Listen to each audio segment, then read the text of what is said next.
আসসালামু আলাইকুম, সবাইকে শুভেচ্ছা জানাচ্ছি। মাসুম মাহবুব। পৃথিবীর যেই প্রান্ত থেকে যারা দেখছেন সবার জন্য শুভকামনা, ভালোবাসা। দর্শক, পুরো পৃথিবীর নজর এখন ভারতের দিকে।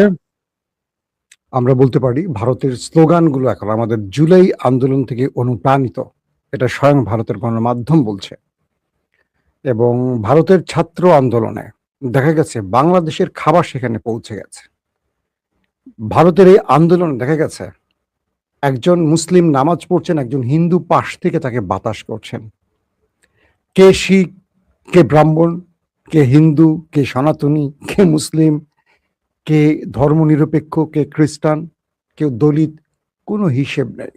সব শ্রেণীর মানুষ এক কাতারে এসে নরেন্দ্র মোদী হটাও আন্দোলন শুরু করে ফেলেছে। চলেন কিছু ভিডিও দেখাই, তারপর আমরা ধারাবাহিক আলোচনায় আসছি।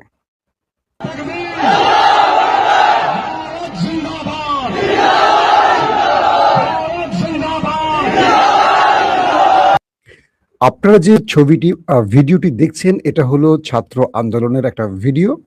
সেখানে মুসলিমরা সম্পৃক্ত হয়েছে নারায়ে তাকবীর স্লোগানের মাধ্যমে এবং এই আন্দোলনকে মুসলমানদের পক্ষ থেকে সমর্থন করা হয়েছে। মুসলমানদের পক্ষ থেকে মানে হলো মুসলিম শিক্ষার্থীরা, মুসলিম ভারতীয় নাগরিকরা, মুসলিম সিভিল সোসাইটি, তারা সেখানে নেমেছে। অজস্র মুসলিমরা দেখেন, হাতে আলো, মোবাইলের আলো। আপনারা ভিডিওটা দেখলে ভালো করে বুঝবেন।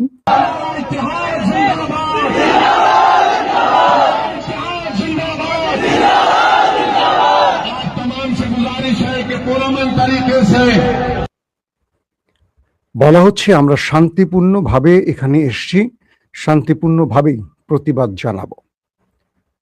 এবং আপনারা দেখছেন, আরেকবার শোনেন প্রথম শব্দটা। ভারতের মতো জায়গা যেখানে মুসলমানদেরকে নিষিদ্ধ করতে চাইছে, যেখানে মুসলমানদের অধিকার কেড়ে নিতে চাইছে, ধর্ম থেকে মুসলমানদের ধর্মান্তরিতের চেষ্টা করা হচ্ছে, তাদের মসজিদ দখলের চেষ্টা করছে, সেই ভারতে নরেন্দ্র মোদীর বিরুদ্ধে এখন লাখো মুসলিমরা রাজপথে। আর কি স্লোগান দিচ্ছে আরেকবার শোনেন।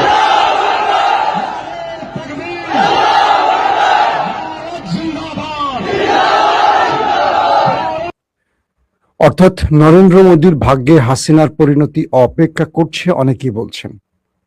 তো এটা বিজেপি শাসন ব্যবস্থা পুরো ধ্বংস হয়ে যাবে যদি এটি ঘটে। বিজেপির ইতিহাস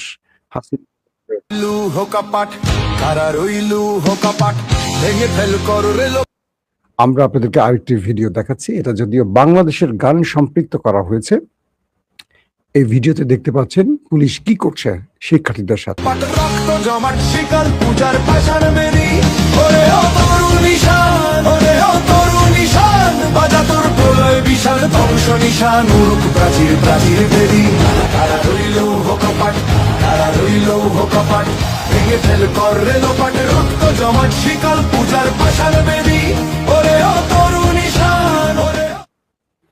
ভিডিওটিতে আপনারা একটা বিষয় স্পষ্ট দেখলেন, সেটা কি, যে সব শ্রেণীর মানুষ এই আন্দোলনে চলে এসছে। যেখানে মেডিকেল বা চিকিৎসার প্রয়োজন, সেখানে মেডিকেল ক্যাম্প গঠন করেছে যারা ডাক্তার। যেখানে খাদ্যের প্রয়োজন, যাদের একটু সম্পদ আছে বা যারা সচ্ছল, তারা বিস্কিট, খাবার, কেক, শুকনো খাবার, পানীয় খাবার সব এনে হাজির হচ্ছে। যারা মুসলিম তারা রাজপথে দাঁড়িয়ে নামাজ পড়ছেন, হিন্দুরা বাতাস করছেন।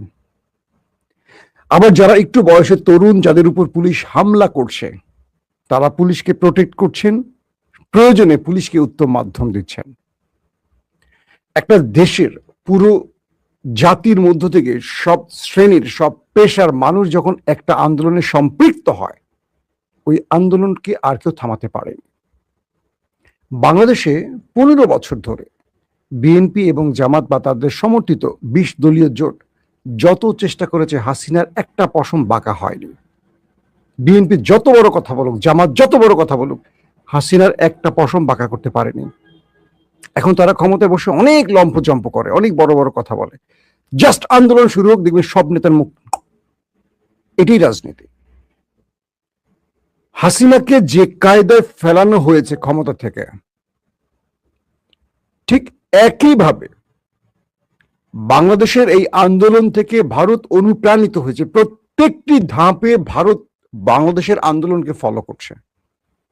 বাংলাদেশের এক ছাত্রী পুলিশের গাড়ির সামনে দাঁড়িয়ে গেছে, তাদের সহযাত্রী বা তাদের বন্ধুদের যেন গ্রেফতার না করে তাদের যেন ছেড়ে দেয়। ঠিক একই দৃশ্য ভারতের গণমাধ্যমে আসছে। হুডি পরা এক মেয়ে দাঁড়িয়ে গেছে পুলিশ ভ্যানের সামনে। আমরা দেখেছি আমাদের আন্দোলনের সময় মারা শিশুদেরকে নিয়ে বেরিয়ে এসছেন, তাদেরকে আমাদের আন্দোলনকারীদের পানি দিয়েছেন, খাবার দিয়েছেন। ঠিক একইভাবে ভারতে বেরিয়ে আসছে ভারতের তারকারা। সালমান খান এই আন্দোলনকে সমর্থন করেছেন। ভারতের বড় বড় শিল্পীরা, অভিনেতারা, ডজন ডজন বলিউড তারকারা, উত্তরের দক্ষিণের যেই প্রান্তের, পাঞ্জাবের প্রত্যেক স্তরের তারকারা এখন রাজপথে এই আন্দোলনকে সমর্থন করছেন।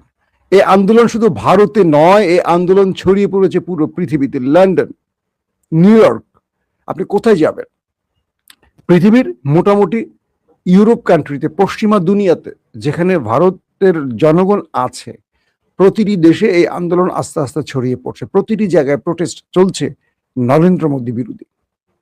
তারা বলছে কি, স্লোগান উঠছে কি, হাম লেকে ছড়েঙ্গে আজাদি, ছিনকে লেঙ্গে আজাদি। এই আজাদি শব্দটা কোত্থেকে আসতে, এই আজাদি শব্দটাকে বিশ্লেষণ করতে হলে আমার মিনিমাম 2 ঘন্টা কথা বলা উচিত।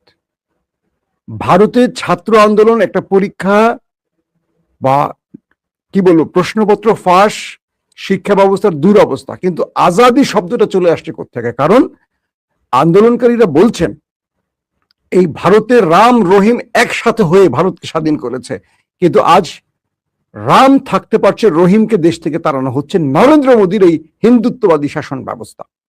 এটা কে বলছে? ভারতের অভিনেতা দেব। দিল্লিতে ছাত্র আন্দোলন থেকে বলা হচ্ছে যে এই দেশ স্বাধীন করেছে হিন্দু মুসলিম মিলে। কারা বলছে? ছাত্ররা বলছে। আর একটি দল হিন্দুত্ববাদ লালন করতে গিয়ে একটি ধর্মের উপর শোষণ করছে, এটা বন্ধ হতে হবে। অর্থাৎ প্রথম দাবি ছিল প্রশ্নপত্র ফাঁস, শিক্ষা ব্যবস্থার অব্যবস্থাপনা। এরপর দাবি আসলো ধর্মমন্ত্রীর পদত্যাগ। এখন নরেন্দ্র মোদীর ক্ষমতা থেকে বিদায়ের ঘন্টা বাজিয়ে দিয়েছে এই ছাত্র আন্দোলন, ককরোচ পার্টি। এটা আর ককরোচ পার্টি না, এটা একটা ছাত্র আন্দোলন তৈরি হয়েছে। সকল, কেউ হিজাব পরে নেমেছে, কেউ প্যান্ট পরে নেমেছে, যে যেই যার পোশাক, যে যে ধর্ম লালন করে, যে আদর্শ লালন করে, সেই পোশাকে এক হয়ে গেছে। আপনাদের মনে আছে ঢাকা বিশ্ববিদ্যালয়ে বোরকা পরা, হিজাব পরা মেয়েটা নেমেছে, জার্সি পরা, আধুনিক বিশ্বাসে, আধুনিক শিক্ষা বিশ্বাসী ধরেন বা যেটাই বিশ্বাসী বলেন, আমাদের আরেকটা বোন নেমেছে, ওড়না সহ একটা মেয়ে নেমেছে, ওড়না ছাড়া একটা মেয়ে নেমেছে। অর্থাৎ প্রত্যেকেরই সকল পোশাকের অধিকার আছে। তো ঢাকা বিশ্ববিদ্যালয় থেকে যখন এই দৃশ্যগুলো আমরা দেখেছিলাম, আমি সাদিক কায়েমকে ওই সময় ফোন করে বলেছিলাম এই আন্দোলন হাসিনা থামাতে পারবে না, তোমরা এগিয়ে যাও। তখন জানতাম না সাদিক কায়েম কোন একটা রাজনৈতিক দলের। আমি আমাদের প্রিয় যারা হাসনাত সার্জিস, তাদের সাথে আমাদের কথা হচ্ছিল, তখন বললাম যে এই আন্দোলন কেউ থামাতে পারবে না, কারণ সব শ্রেণী সম্পৃক্ততা মানে হয়ে গেছে এই আন্দোলনে। হাসিনার আর কিচ্ছু করার নাই। যেটা আওয়ামী লীগকে সরাতে বিএনপি জামাত পারেনি, এত বড় রাজনৈতিক দল, শুধু ছাত্ররা, সাধারণ মানুষরা যখন সম্পৃক্ত হয়, সেই আন্দোলনটা একটা জনবিস্ফোরণ হয়। এটা কেউ থামাতে পারে না। এতগুলো মানুষের প্রাণ গেল, ছাত্ররা ফিরে যায়নি। পুলিশ কি বলছে? স্যার একটা মারি একটাই মরে, বাকিগুলো যায় না। এটা বিএনপি জামাতের ক্ষেত্রে হয়নি। এখন বলবেন এই আন্দোলন তো পেছনে জামাতের ভূমিকা, হোক, সেটা জামাতের নামে না, ছাত্রদের নামে। ভারতের মধ্যে এখন যে ব্যবস্থা চলছে, সেখানে শুধু ছাত্র নয়, ককরোচ পার্টি নয়, এবার কৃষকদের দিল্লি চলো আন্দোলন শুরু হয়ে গেছে একই সঙ্গে, এবং কংগ্রেস থেকে সমর্থন জানানো হয়েছে। ভারতের বিজেপি বিরোধী যত রাজনৈতিক দল আছে প্রত্যেকে এই আন্দোলনে সম্পৃক্ত হচ্ছে এবং সবাই এটাকে সমর্থন দিচ্ছে। পাশাপাশি ইন্টারনেট বন্ধ করার ফলে সেখানে আন্দোলন আরো চাঙা হয়েছে, যেটা বাংলাদেশে করেছিল আমাদের পলক ভাই। মেট্রো চলাচল বন্ধ, পুরো শহর স্তব্ধ হয়ে গেছে, সড়ক চলাচল সব বন্ধ। পুরো দিল্লি ক্রমান্বয়ে ঘিরে ফেলছে ছাত্ররা।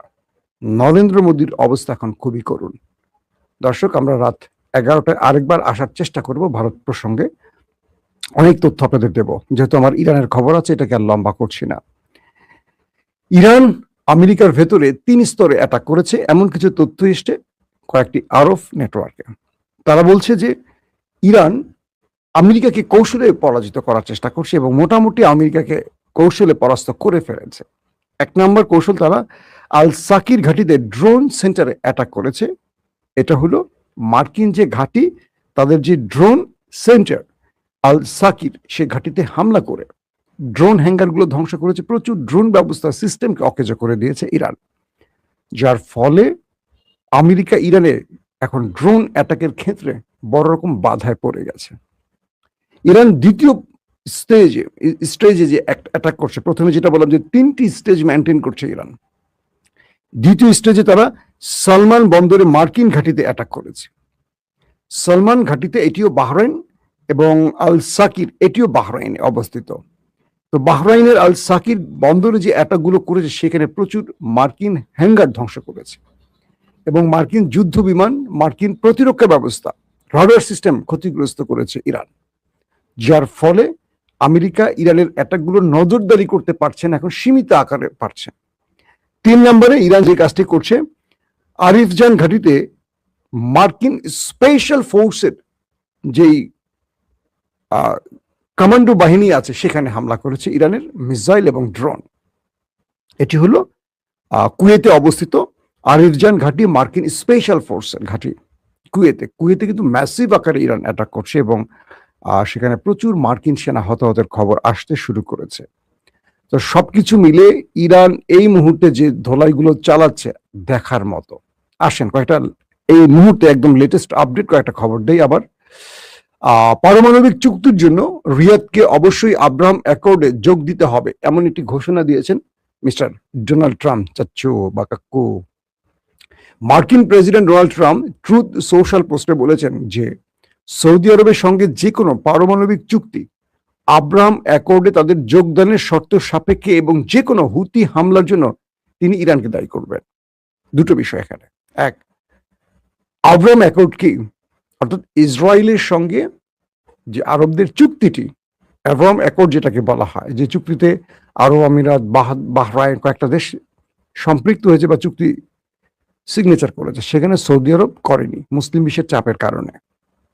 অর্থাৎ ইসরায়েলকে সমর্থন দেওয়া, রাষ্ট্র হিসাবে মেনে নেয়া এবং ইসরায়েলের সাথে বাণিজ্যিক, রাজনৈতিক, সামাজিক বা সামরিক প্রত্যেকটা ক্ষেত্রে একটা চুক্তিতে আবদ্ধ হওয়া, সেই আব্রাহাম অ্যাকর্ড যদি সৌদি আরব আসে, মানে সেই সিগনেচারটি করে বা চুক্তিটি করে ইসরায়েলের সাথে, তাহলে আমেরিকা সৌদি আরবকে নিউক্লিয়ার প্রজেক্ট বা পারমাণবিক বোমা তৈরিতে বা পারমাণবিক প্রকল্পে সহযোগিতা করবে এবং কোনো বাধা সৃষ্টি করবে না।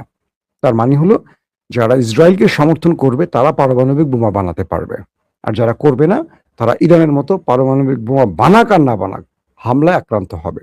বাহ বাহ বাহ, তোমাদের কি সুন্দর সমাজ ব্যবস্থা, তোমাদের কি সুন্দর রাষ্ট্র ব্যবস্থা, এটাকে ডেমোক্রেসি বলে মিস্টার ট্রাম্প। পৃথিবীকে বলো কি আর করো কি তোমরা নেপথ্যে। দ্বিতীয় ধাপে যে বিষয়টি বলা হয়েছে যে কোনো হুতি হামলার জন্য, অর্থাৎ হুতিরা যে সৌদি আরবে হামলা করছে বা আদার্স কোথাও হামলা করবে, এই জন্য আমেরিকা হুতির হামলার জন্য ইরানকে দায়ী করবে, এই ঘোষণাটি ট্রাম্পের পক্ষ থেকে বলা হয়েছে।